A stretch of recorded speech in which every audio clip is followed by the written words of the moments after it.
Here's the part nobody tells you about the men who ran this country. In almost every case, the warning was already there. Somebody saw it coming, somebody wrote it down, and it happened anyway. It's the detail that ties all of this together. A president rides through a city on a route printed in the newspaper 3 days early. A killer stalks another one for weeks, follows him to church, and nobody stops him. A guard with a record a mile long is the one man left watching the door. Over and over the danger was known, the gap was known, and the trigger still got pulled. 4 presidents have been murdered in office. Lincoln, Garfield, McKinley, Kennedy, 4 in 98 years. But that's not the whole story. Because for every president who was killed, there's one who should have been and got saved by pure dumb luck, a folded speech, a pair of eyeglasses, damp gunpowder, a stranger's hand. Line them all up, 13 cases across almost 200 years, and a pattern crawls out that's hard to look away from. I'm Captain Pip, and this is the case file every history class skips. We're going all the way back to the first man who ever pointed a gun at a president, right up to a rooftop in Pennsylvania in 2024. Who pulled the trigger, why the warnings got ignored, and the tiny, stupid little details that decided who lived and who died. Some of these stay with you. Because the scariest part was never the assassin. It was how easy we made it for them. Let's start where it started. 1835.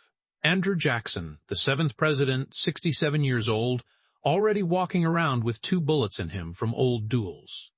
This man was not soft. And here's the thing about that era. There was no Secret Service, no detail, no protection at all. So when a house painter named Richard Lawrence decided to kill him, nobody was in the way. Lawrence wasn't well. He genuinely believed he was King Richard III of England, and that Jackson was blocking his royal fortune.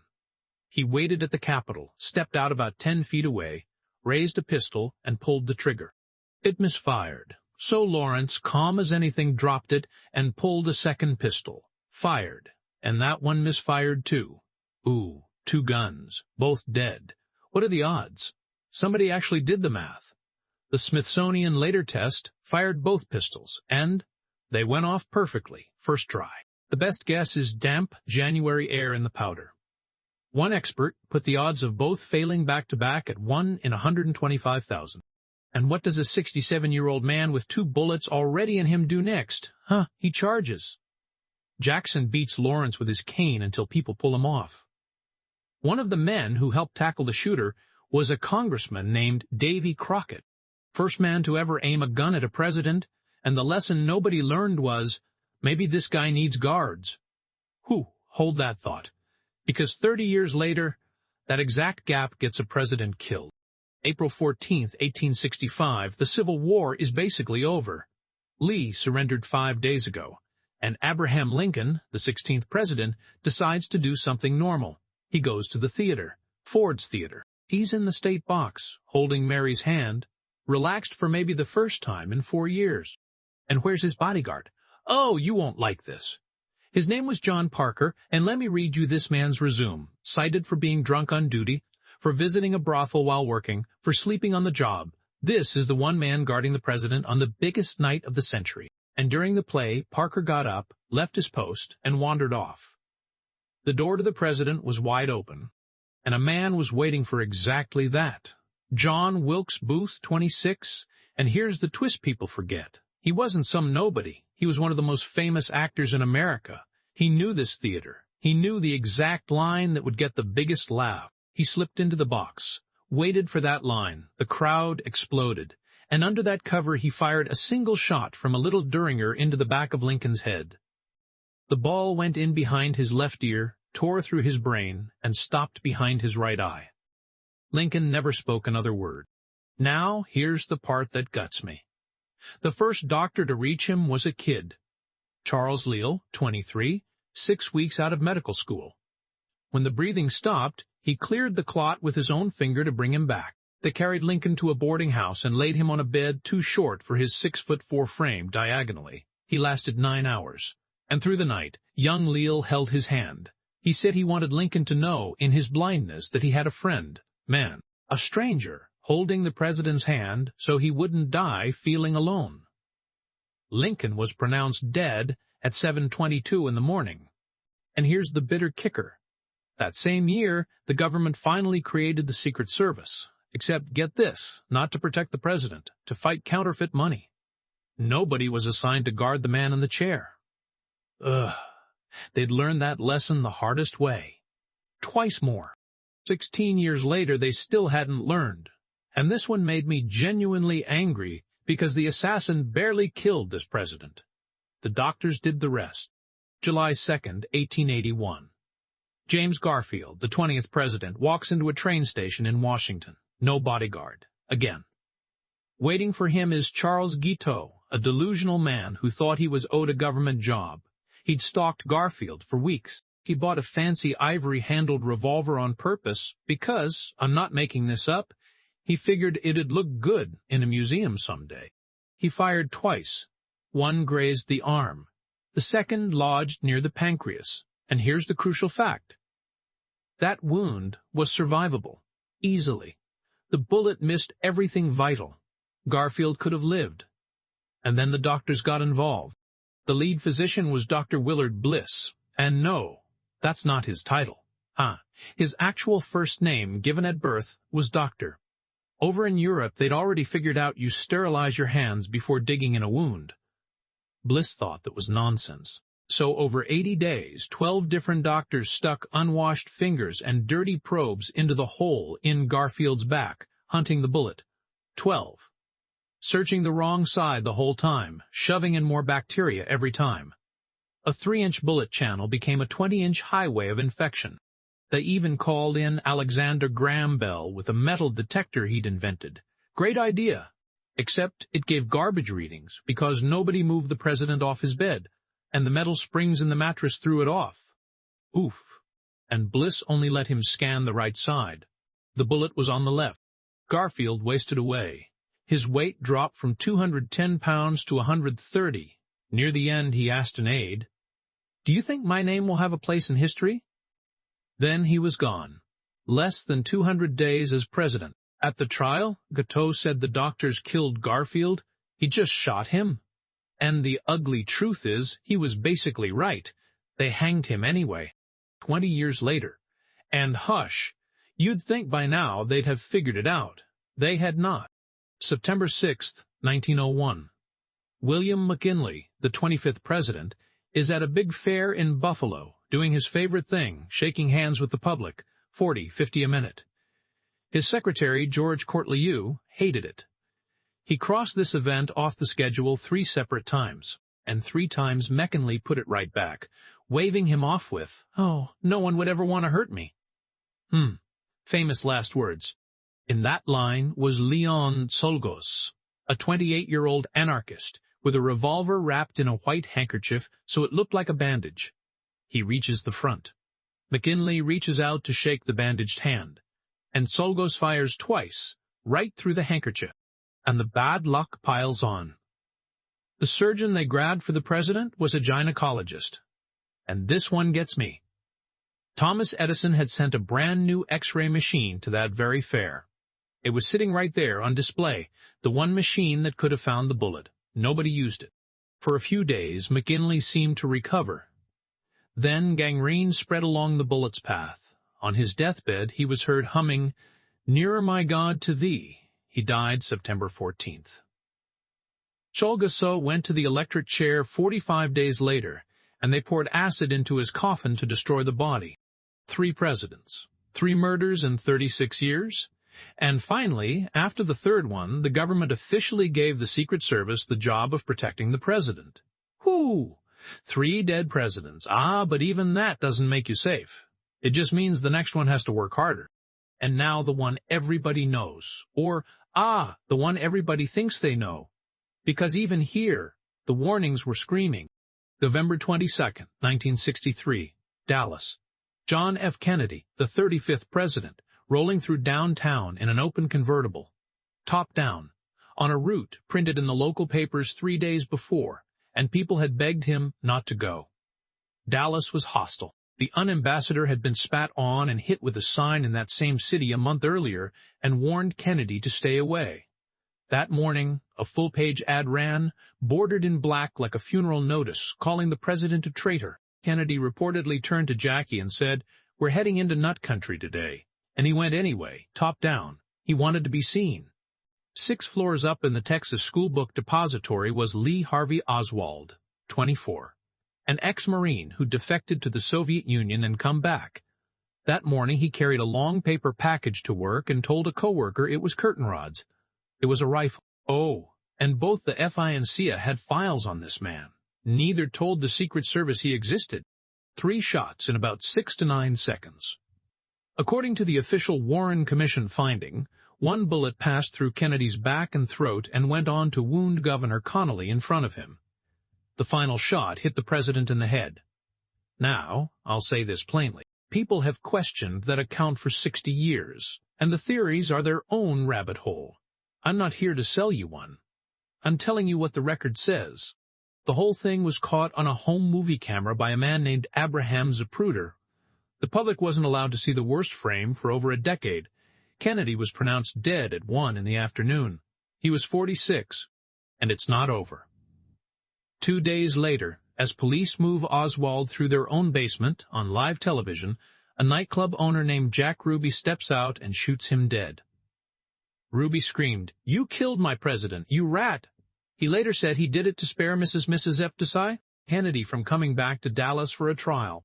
4 presidents murdered in 98 years, and every time the same 3 ingredients: a warning ignored, a gap somebody already knew about, and a bullet that found the hole. But here's where the story flips, because for every one of these 4, there's a president who stood in that same spot and walked away. So let's talk about the lucky ones. And wow, luck is the only word for it. 1912. Theodore Roosevelt, former president running to get his job back, is shot point-blank in the chest in Milwaukee, and he does not go down. Why? Because the bullet had to punch through 2 things folded in his coat pocket first: his steel eyeglasses case and a 50-page speech folded in half. 50 pages of Teddy Roosevelt being long-winded saved his life.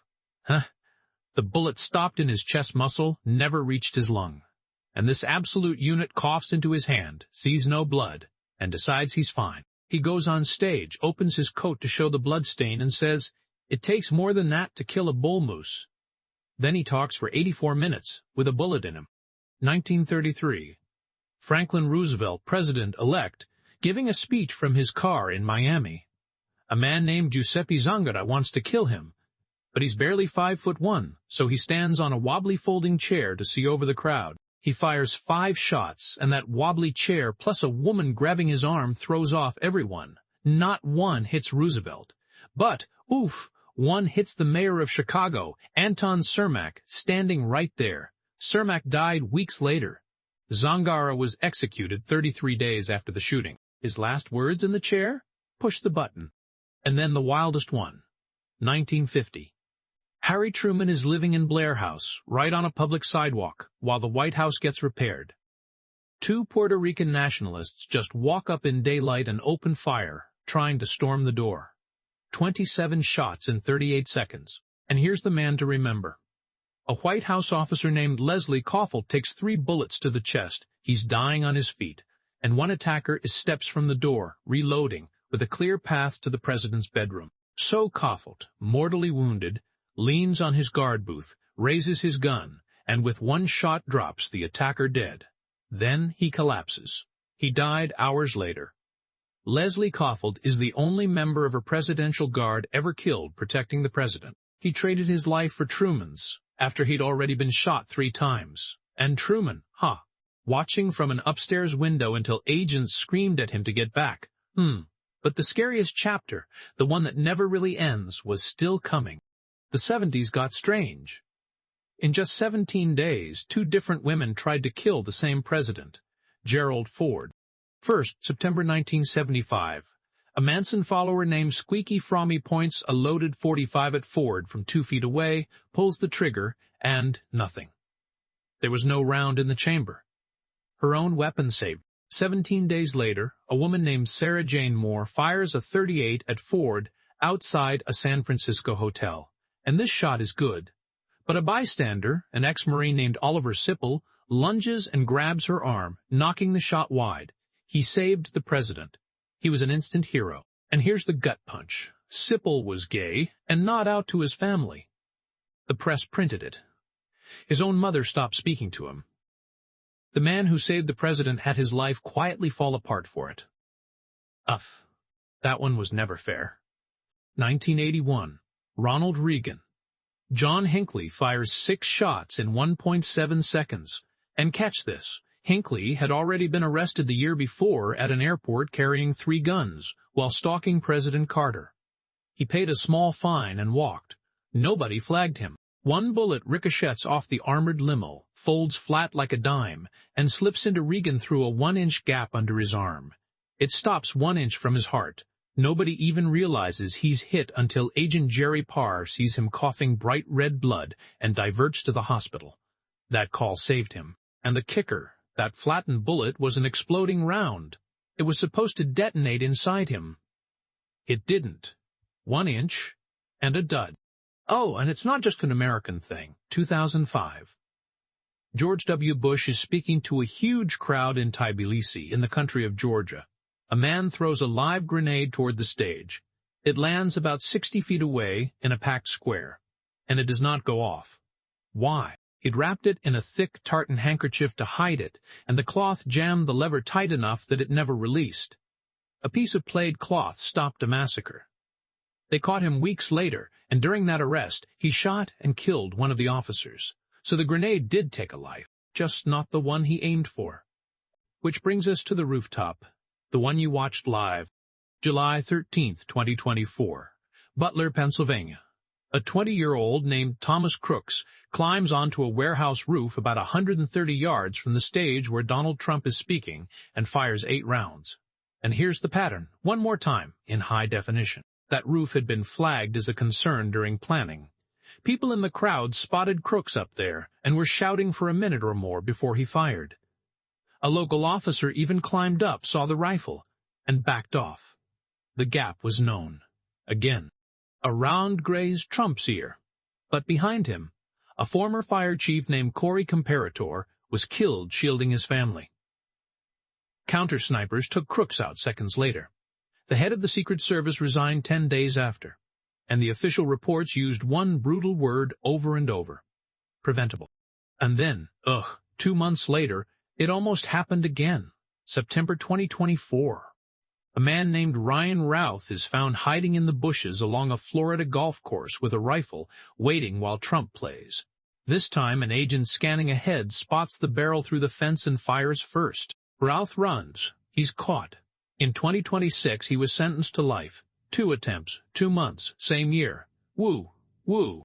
So let's put it all on the table. 13 cases, almost 200 years. From Andrew Jackson swinging his cane to a rooftop caught on 1,000 phones. And in every single one, the warning was already there. A stalker, nobody stopped. A route printed in the paper. An event canceled 3 times and put back. A roof everybody was pointing at. The assassin was never the scary part. The scary part is how often we already knew, and how often it came down to a folded speech, a damp charge, a dying officer's last bullet, or a stranger's hand. Inches and luck. That's the whole margin between a normal Tuesday and a national nightmare. I'm Captain Pip, and I keep a file on the things we should have seen coming. Because here's what's been eating at me. Some of these men had protection, and it failed. So who was actually pulling the strings on the guards, the agencies, the cover-ups? That's a whole other file, and trust me, it's a dark one. It's sitting right here. Click it, and let's keep digging. I'll see you in the next one.